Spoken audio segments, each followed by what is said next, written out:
Now I want to talk about I Know Why the Cage Homie Sings. That was one of the most touching episodes. I absolutely loved it.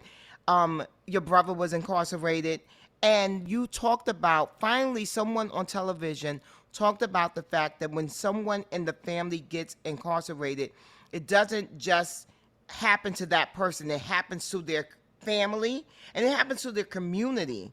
And I thought that that was so beautiful and important. So let's talk a little bit about that episode. And was your brother at all kind of nervous about even because he seems like a very private person? So how'd that even come about? Yeah, he was definitely nervous, you know what I mean? And I guess he's just never been on TV before, and it's a personal thing to talk about, and it's something I'm used to doing, but definitely not something he's used to doing. So Yeah.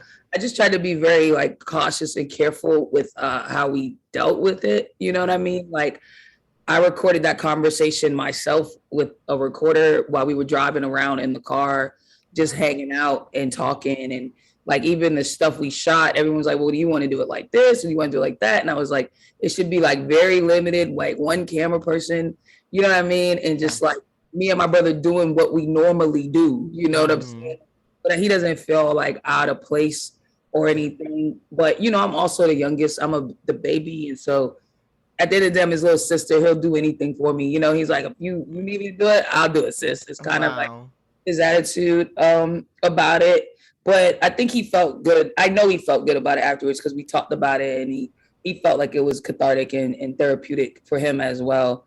Um, and I don't know, we just got to the episode just talking about things that I wanted to talk about, and I had been wanting to kind of talk about this idea of incarceration and especially Black male incarceration, but just from a more personal space. I feel like a lot of times when you hear these conversations happening on TV or, you know, political shows, it's very politicized and, you know, it's numbers and Yeah. it's really It's Black. third person and it's not personal at all.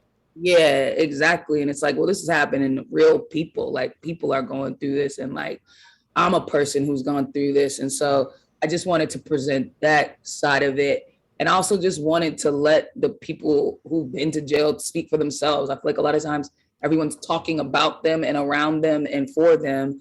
And I was like, well, I have a lot of friends who have been through some Yeah. sort of, you know, incarceration Mm-hmm. system. So why can't we just let them speak and tell Yeah. their stories?